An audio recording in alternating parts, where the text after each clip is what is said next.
라는 주제로 같이 말씀 나눠보고자 합니다. 하나님을 믿으면 복을 받습니다.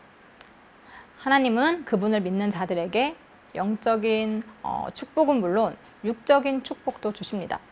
영적인 복은 확실하죠. 일단 하나님을 우리가 믿게 되면 우리의 영이 죽음에서 다시 사는 그런 복을 얻으니까요. 그러나 육적인 복은 기계적으로 이루어지는 것이 아닙니다. 상황에 따라 또 시대에 따라 개인의 영적 상태에 따라서 하나님께서 그 사람에게 허락하시는 복이 달라집니다. 물론 모든 사람들은 하나님을 믿으며 세상에서의 이렇게 세상에서 받는 복을 원합니다. 그런 복이 올 것을 기대하면서 하나님을 믿기 시작한 사람들도 많죠. 그리고 세상에서의 많은 복을 누린 자를 믿음이 좋은 사람이라고 우리는 생각을 합니다. 그러나 꼭 그런 건 아니죠. 오히려 하나님을 믿음으로 인해서 위기에 처하는 때가 있습니다. 예를 들어서 우리와 가까운 북한에서의 크리스찬의 삶이 어떨지, 또 이슬람 국가에서 예수님을 믿으면 어떤 공경에 처하게 되는지 우리는 뉴스나 이렇게 여러 매체를 통해서 들어서 알고 있죠. 이들은 목숨을 걸고 예수님을 구주로 영접을 했습니다. 그리고 그들의 삶에 고난이 있을 것을 알면서도 예수님을 믿기로 한 거죠. 즉, 고난은 크리스찬이라고 해서 찾아오지 않는 것이 아닙니다. 오히려 크리스찬이라는 이유로 더욱 큰 위험에 처할 수도 있습니다. 이때 어떤 사람들은 하나님께서 살아계시는지에 대해서 의심을 표하곤 합니다. 자신이 위기에 처해 있을 때 하나님께서 구원해 주시지 않았다고 말이죠. 오늘 본문 말씀 시편 22편도 그렇게 시작을 합니다. 1절 말씀 보시면 1, 2절 말씀, 내 하나님이여 내 하나님이여 어찌 나를 버리셨나이까? 어찌 나를 멀리하여 돕지 아니하시오며 내 신음소리를 듣지 아니하시나이까? 내 하나님이여 내가 낮에도 부르짖고 밤에도 잠잠하지 아니하오나 응답하지 아니하시나이다. 시인은 하나님께서 자신을 버리시고 돕지 아니하시고 듣지 아니하시고 응답하지 않으신다고 원망의 말을 토해놓고 있습니다. 아무리 불러도 낮이나 밤이나 쉬지 않고 하나님께 기도를 드려도 하나님께서는 아무런 반응이 없으신 거죠. 이 시인은 공경에 빠져서 지금 피가 말라가는데 의지할 곳 하나 없이 하나님만 바라보고 있는데 하나님마저 그를 외면하고 있는 겁니다. 여러분도 이럴 때가 있었을 거라고 생각을 합니다. 하나님께서 나와 함께 계시지 않는 것 같고 또 기도를 해도 들으시지 않는 것 같아서 너무나 마음이 불안할 때가 있습니다. 어떻게든 하나님을 붙들어야 하는데 하나님께 버림받은 느낌이라 너무 괴롭고 또 더 이상 의지할 곳이 없으니 방황을 하게 됩니다. 그렇지만 또 아무리 둘러봐도 의지할 분은 하나님 한 분밖에 없으니 어찌할 바 모르는 상황 가운데 처하게 됩니다. 여러분은 그럴 때 어떻게 그 위기를 극복하시나요? 오늘 시편 22편의 시인은요, 과거 자신의 조상과 또 하나님과의 관계에 대해서 하나님께 이야기를 합니다. 자신의 조상이 부르짖을 때 하나님께서 응답하여서 구원해 주신 적이 있음을 어필하는 거죠. 그러니까 우리 할아버지 아시잖아요. 그때 공경에서 구해 주셨잖아요. 그러니까 저도 좀 구해 주세요. 이런 느낌이죠. 그리고 또 자신이 처한 상황에 대해서, 처지에 대해서 지금 말을 합니다. 6절에 나는 벌레요 사람이 아니라 사람의 비방거리요 백성의 조롱거리니이다. 그는 더 이상 사람 취급도 못 받는 상황에 있습니다. 벌레처럼 그를 밟아 죽이려는 대적자들이 주변에 가득한 거죠. 주변 사람들은 그를 보면서 그냥 고개를 흔들면서 그를 조롱합니다. 8절에 너는 여호와를 신뢰하던 자가 아니냐? 그런데 어째서 그가 너를 구해주지 않느냐? 만일 여호와가 너를 좋아하신다면 어째서 너를 돕지 않느냐? 누군가 여러분에게 하나님이 너 안 좋아하시는 거 아니야? 넌 구원받을 만한 자격도 안 되는 거 아니야? 라고 말을 한다면 마음이 어떨 것 같으세요? 무섭고 떨리는 말이죠. 정말 그럼 어떡하지? 그런 고민을 하게 됩니다. 지금 특히나 이 시인은 자신을 벌레 취급할 만큼 한없이 작아져 있는 상태잖아요. 이런 상태에서 그런 말들은 그의 마음을 더욱 움츠러들게 만들 겁니다. 이 세상에서 자신의 편이 하나 없고 믿었던 하나님마저 자신과 함께하지 않는다는 생각이 든다면 더 이상 물러설 곳 없이 외로울 겁니다. 사단은 자주 우리에게 넌 하찮은 자야 라고 말을 합니다. 그때 나의 응답이 그래 난 하찮은 사람이야 라고 결론을 내린다면 우리는 사단에게 지는 거죠.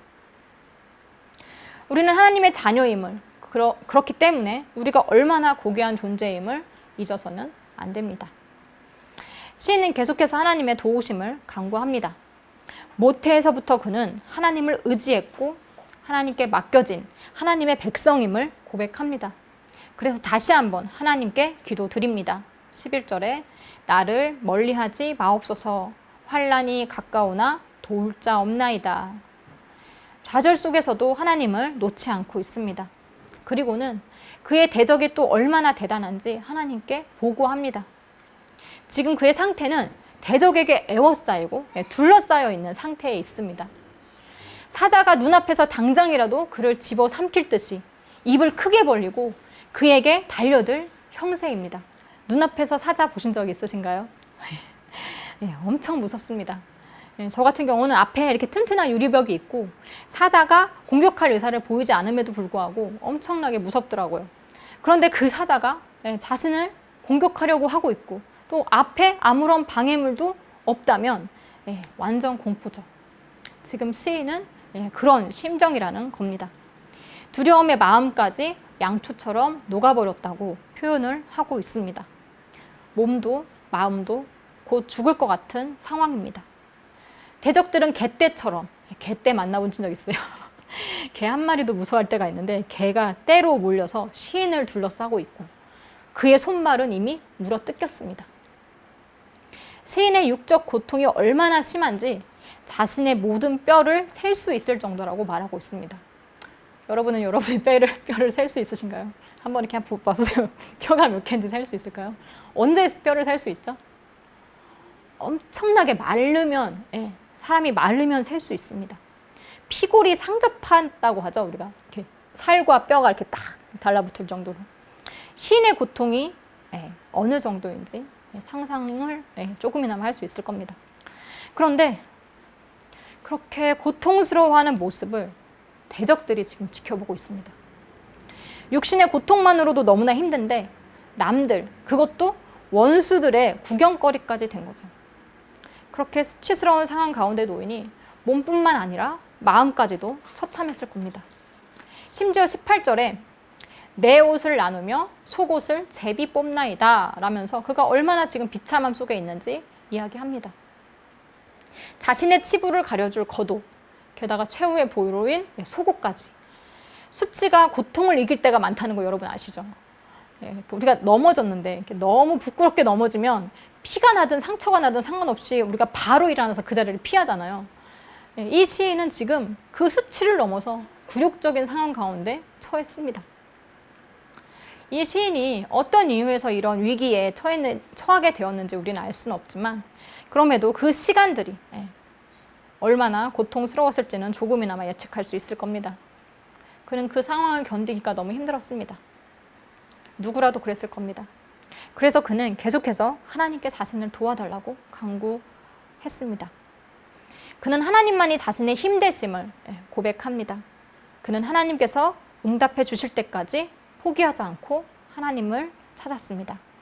그 결과 21절에 후반절에 주께서 내게 응답하시고 들소의 뿔에서 구원하셨나이다. 그는 하나님의 응답과 구원이 있을 것이란 확신을 얻게 됩니다. 하나님께 대한 믿음을 얻게 된 거죠. 그래서 22절부터는 그의 감사의 노래가 시작이 됩니다. 이제 그는 원수가 아닌 그의 형제들에게 둘러싸입니다. 그는 그들 앞에서 하나님을 찬양합니다. 하나님은 찬양의 대상이요, 영광을 받으실 분이요, 경외의 대상이심을 선포합니다. 처음에 그가 하나님에 대해 말했던 것과는 달리 이제 그는 이렇게 고백합니다. 24절에 그는 하나님이죠. 하나님은 공고한 자의 공고를 멸시하거나 싫어하지 아니하시며 그의 얼굴을 그에게서 숨기지 아니하시고 그가 울부짖을 때에 들으셨도다. 시인은 구원을 경험한 후에야 하나님께서 그의 백성의 기도를 들으시는 분임을 깨닫습니다. 하나님은 백성의 고난을 보시고 고난으로 외치는 소리를 들으시고 그들의 고통을 아십니다. 출애굽기 3장 7절에서도 여호와께서 이르시되 내가 애굽에 있는 내 백성의 고통을 분명히 보고 그들이 그들의 감독자로 말미암아 부르짖음을 듣고 그 근심을 알고. 하나님은 애굽에서 고통받던 이스라엘의 상황을 모두 보고 계셨고 또 그들의 부르짖음을 듣고 계셨고 그들의 어려움 또한 알고 계셨습니다. 즉 하나님은 이 세상의 것에 관심이 없으신 분이 아니라 우리와 멀리 떨어져서 상관하지 않으시는 분이 아니라 우리를 주목하고 계시는 분이라는 겁니다. 그리고 하나님은 사람들의 고난을 외면하지 않습니다. 겸손한 자, 하나님을 찾는 자들에게 하나님은 반드시 응답하십니다. 고난의 시간은 하나님의 구원을 체험하는 시간입니다. 모든 악에 대해서 하나님은 승리하십니다. 하나님은 우리를 악으로부터 구원하실 수도 있고 또 구원하십니다. 구원을 하셨고요. 그러나 그 승리는 우리가 바라는 세상적인 승리로 나타나지 않을 수도 있습니다. 사람의 인생은 짧지만 하나님의 시간은 무한합니다. 그러므로 나의 세상에서의 패배가 하나님의 패배가 아님을 우리는 알아야 합니다. 큰 그림을 봐야죠. 결국 하나님은 승리하십니다. 시편 22편은 또 예수님의 고난을 생각나게 합니다. 예를 들어서 예수님은 1절에 시인의 부르짖음을 그대로 십자가 위에서 말씀하셨습니다. 마태복음 27장 46절에 제9시쯤에 예수께서 크게 소리질러 이르시되 엘리 엘리 라마 사박다니 하시니 이는 곧 나의 하나님 어찌하여 나를 버리셨나이까 하는 뜻이라. 그리고 요한복음 19장 23절에서 24절에 보시면 군인들이 예수를 십자가에 못 박고 그의 옷을 취하여 네 깃에 나눠 각각 한 깃씩 얻고 속옷도 취하니 이 속옷은 호지 아니하고 위에서부터 통으로 짠 것이라. 군인들이 서로 말하되 이것을 찢지 말고 누가 얻나 제비 뽑자 하니 이는 성경에 그들이 내 옷을 나누고 내 옷을 제비 뽑나이다 한 것을 응하게 하려 함이로라. 여기서 성경은 시편 22편이겠죠. 예수님께서는 우리의 죄 때문에 육적으로도 심적으로도 많은 고난을 당하셨습니다. 그러나 예수님은 아무런 원망 없이 그 모든 고난들을 받아들이셨습니다. 하나님의 뜻을 이루기 위해서 묵묵히 모든 고통을 견디셨습니다. 물론 세상에서의 승리를 위해선 예수님께서 왕이 되셔서 원수들을 다 처단하시고 이 땅에 제국을 이루시는 것이 승리죠. 하지만 예수님은 이 세상에서의 패배자의 자리인 십자가에 계셨습니다. 물론 예수님의 이 패배가 하나님의 패배는 아니었죠. 예수님의 십자가는 결국 인류의 구원을 이뤘습니다. 하나님은 승리하셨죠. 크리스천이라면 세상을 바라볼 때 협소한 시각으로 바라봐서는 안 됩니다. 물론 우리가 눈으로 볼 수 있고 확인할 수 있고 또 들을 수 있는 것이 한정되어 있기 때문에 모든 것을 올바로 판단해서 이렇게 판단을 내리기는 힘들 겁니다. 그래서 같은 크리스천임에도 다른 견해를 가지고 싸울 때가 있습니다. 서로 자기가 맞다고, 서로 자신의 선택이 하나님의 뜻이라고 말이죠. 그렇게 싸울 때 저도 뭐가 옳은지 모를 때가 많습니다. 그러나 한 가지 확실한 건 우리가 싸운다고 하나님의 뜻이 어긋나진 않겠죠. 변하진 않을 겁니다. 어쩌면 그 싸움 또한 하나님의 뜻일 수도 있죠. 하지만 대부분 인간의 욕심으로 인한 싸움이 더 많겠지만요. 어쨌든 하나님께서는 하나님의 계획에 따라 일을 하십니다. 그러니 우리는 언제나 하나님의 편에 서게 해달라고 기도해야 합니다. 그리고 나의 패배가 하나님의 패배가 아님을 알아야 합니다. 믿는 사람이 곤욕을 당했다고 하나님께서 안 계신 건 아니니까요. 그 위기 속에서 하나님을 만나는 사람이 영적으로 이익입니다. 시편 22편의 시인은 이제 공경에서 구하신 하나님께 그의 서원을 갚겠다고 말합니다. 위기 상황에서 빠져나왔다고 하나님과의 약속을 모른 척하지 않았습니다. 서원을 갚는다는 것은 하나님께서 자신을 구원하신 것을 인정하는 것이고 또 그에 감사하는 것이고 하나님과의 관계를 지속하는 것입니다. 그러므로 하나님과의 약속은 꼭 끝까지 지켜야 합니다. 그리고 마지막으로 세상 모든 사람들과 또 미래에 태어날 후손까지 모두 하나님을 찬양하며 하나님에 대해서 전해지기를 바라고 있습니다. 하나님의 구원은 나 혼자로 끝나면 안 됩니다. 그것은 전해져야 합니다. 하나님께서는 찬양받기 합당한 분이기 때문입니다. 언제나 하나님 앞에서 겸손하게 하나님을 찾으시는 우리 모두가 되기를 소망합니다.